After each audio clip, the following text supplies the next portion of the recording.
جی ناظرین السلام علیکم، اور بہت ہی بڑی خوشخبری پاکستان کے لیے، بہت ہی بڑی خوشخبری، اور وہ خوشخبری یہ ہے کہ بالآخر تمام تر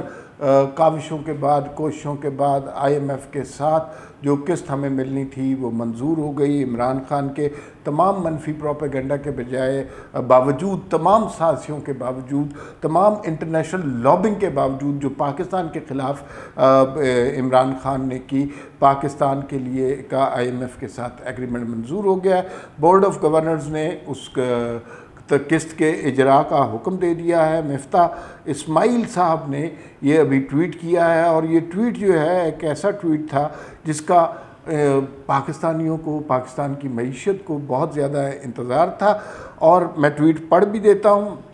مفتاح اسماعیل نے یہ ٹویٹ کیا ہے اور 9:06 پہ کیا ہے، اور انہوں نے لکھا ہے الحمدللہ the IMF board has approved the revival of our EFF program. We should now be getting the 7th and 8th tranche of 1.7 billion. I want to thank the Prime Minister CM Shehbaz Sharif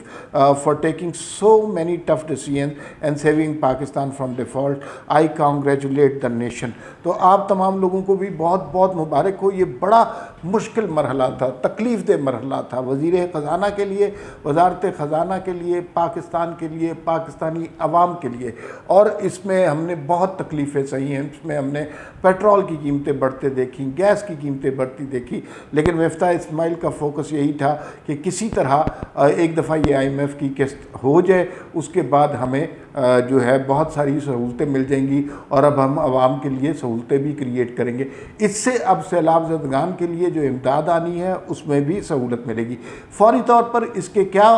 فائدے ہوں گے؟ اس سے آپ کی stock market میں stability آ جائے گی، آپ کی ڈالر کی پرائس میں سٹیبلٹی آ جائے گی، اور روپے کی پرائس اوپر جائے گی، ڈالر کی پرائس کم ہوگی، اور اس کے علاوہ جو آپ کے بائیلیٹرل تعلقات ہیں اس کے اندر جو دوست ممالک ہیں وہ پاکستان کی ہیلپ کرنے کی کوشش کریں گے۔ یہ بہت بڑی اچیومنٹ ہے، کیونکہ یہ اس سارے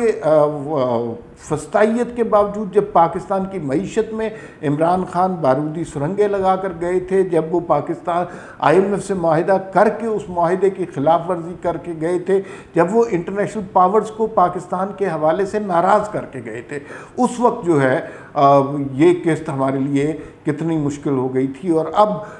ہمیں ایکسپیکٹ کرنا چاہیے کہ ایک ہفتے کے اندر یہ رقم پاکستان کو منتقل کر دی جائے گی، اور جیسے ہی یہ رقم منتقل، پہلی تو بات یہ ہے کہ اس خبر سے بہت اچھا امپیکٹ پڑے گا۔ ابھی پیسے نہیں آئے لیکن خبر سے بہت اچھا امپیکٹ پڑے گا، اور جب خبر سے اچھا امپیکٹ پڑے گا پھر ایک ہفتے کے اندر ہمیں پتہ چلے گا کہ جب پیسے اس میں آ جائیں گے پھر دوست ممالک بھی کنٹریبیوٹ کریں گے، پاکستان کی وہ لڑکھڑاتی ہوئی معیشت جس کو بینکرپسی کی طرف عمران خان نے دھکیل دیا تھا وہ واپس ریوائول کی طرف آ جائے گی۔ آج مفتاح اسماعیل نے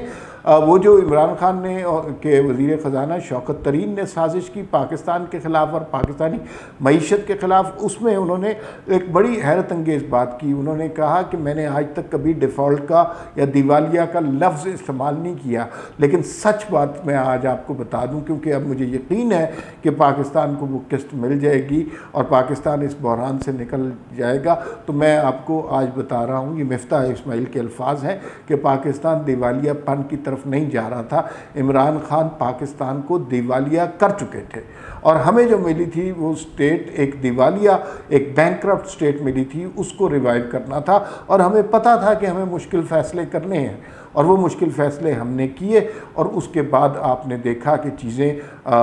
کس قدر دشوار ہوئی۔ مفتاح پہ خود بھی بہت زیادہ تنقید ہوئی، لیکن مفتاح اسماعیل ڈٹے رہے، اور یہ پاکستان وہ جو ابھی آج سارے چینلوں پر چل رہا ہے، جو شوکت ترین نے تیمور جھگڑا کو فون کیا، محسن لغاری کو فون کیا، جو فواد چودھری نے بیان دیا کہ ہم آئی ایم ایف کا پروگرام نہیں ہونے دیں گے، وہ اس لیے تھا کہ وہ چاہ رہے تھے کہ پاکستان بے شک بینکرپٹ ہو جائے، پاکستان کا برا حشر ہو جائے، لیکن کسی طرح یہ حکومت کامیاب نہ ہونے پائے۔ اب جب یہ قسط مل گئی ہے اور مفتاح اسماعیل اس قسط میں جو شرائط رکھی گئی ہیں اس پہ پوری طرح عمل کروائیں گے، ٹیکسز پاکستانیوں کو زیادہ دینے پڑیں گے، اور ساتھ ساتھ وہ ریلیف کی بھی کوشش کریں گے، تو اس سے توقع ہے کہ جو لوگوں کا I M F, world bank کا جو ہے اعتماد پاکستان پر دوبارہ بحال ہوگا، اور وہ جو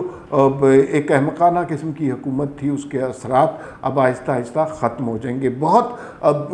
بڑا بریک تھرو ہے، اور یہ جو ہے نا،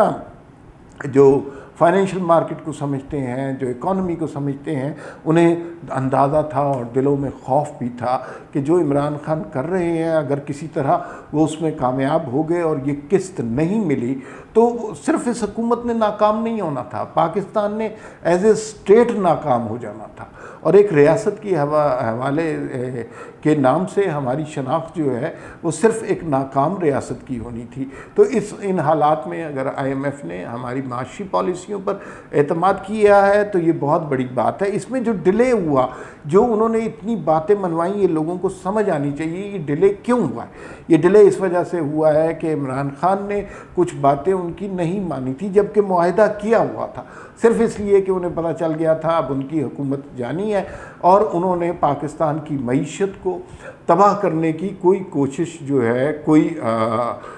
کوئی طریقہ چھوڑا نہیں تھا۔ اور یہ نہیں ہے، ابھی بھی 75% پاکستان پر وہ حکمرانی کر رہے ہیں، اور وہاں بیٹھ کر کے پی میں اور پنجاب میں اور گلگت بلتستان اور کشمیر میں اپنے لوگوں کو بٹھا کر کیا کر رہے ہیں؟ پاکستان کے خلاف سازش کر رہے ہیں، پاکستان کی معیشت کے خلاف سازش کر رہے ہیں، پاکستان کے معاشی استحکام کے خلاف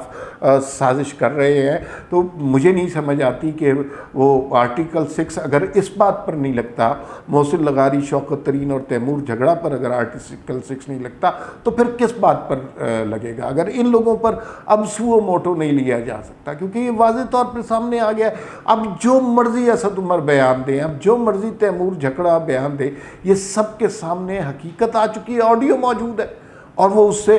خود مکر گئے ہیں، اور الزام وہ دے رہے ہیں جو خود کام کرتے ہیں کہ کاپی پیسٹ کی ہے۔ اسد عمر نے یہ کہا کاپی پیسٹ کرنے والے لوگ آپ کے ہیں جو 2,20,000 کے جلسے کو 2 کروڑ کا دکھا سکتے ہیں، جو مثلا یہ جو کہ اسد عمر نے ایک اور بات بھی کی کہ یہ جو فیبریکیٹڈ آڈیو ہے، اس میں کہیں کٹ اینڈ پیسٹ کی ہوئی ہے، یہ ریکارڈنگ کرنے والا معاملہ جو ہے یہ اب آگے انہیں یہ بالکل ذرا خیال نہیں رہا کہ یہ ریکارڈنگ کرنے کا سلسلہ تو انہوں نے شروع کیا۔ چیئرمین نیب کی ویڈیوز کہاں، کس نے لیک کی تھی، کس چینل پہ لیک ہوئی تھی، کون ان کو بنیاد بنا کر چیئرمین لیب سے سیاسی مخالفین کے خلاف کیس بنواتا رہا، کون ان سے چیئرمین نیب سے کی آڈیو اور ویڈیو کے بعد اپنے حامیوں کے حق میں کیس بند کرواتا رہا۔ تو یہ تو آڈیو ویڈیو والا کام ان کا بڑا پرانا ہے۔ بہرحال I am very excited and happy, اور سارے پاکستان کو خوش ہونا چاہیے، یہ بہت بڑی خبر ہے۔ ساتھ ساتھ ایک اور خبر بھی ہے، اور وہ یہ ہے کہ آج شہباز گل صاحب کے وکیل کا بیان سامنے آیا، اور انہوں نے کہا ہے کہ اگر ضرورت سمجھی گئی تو شہباز گل کورٹ سے معافی بھی مانگ لیں گے، اور کل ان کی پیشی بھی ہے، ہو سکتا ہے وہ معافی مانگ لیں۔ معافی مانگ لینے کا مطلب یہ ہے کہ وہ اس بات کا اقرار کر رہے ہوں گے کہ انہوں نے ایک غلطی کی ہے، انہوں نے ریاست کے اور فوج کے اندر بغاوت پیدا کرنے کی کوشش کی ہے، اور اس بغاوت کا جب پتہ چل گیا، اس کے ثبوت سامنے آ گئے تو شہباز گل معافی مانگنے پر تیار ہو گئے ہیں۔ یہ بہت بڑا بیان ہے ان کے وکیل کی جانب سے، اور اگر یہ بات سامنے آ جاتی ہے تو کچھ بعید نہیں ہے کہ شہباز گل صاحب جو ہیں وہ وعدہ معاف گواہ بھی بن جائیں، اور یہ سارے ثبوت اٹھا کر ہماری انویسٹیگیٹو ایجنسیز کو پیش کر دیں کہ مجھے اس آدمی نے کہا تھا، یہاں سے وہ اسکرپٹ لکھا ہوا آیا تھا، یہاں سے وہ بیپر کی ریکویسٹ گئی تھی، اس نے ادھر فون کیا تھا۔ تو یہ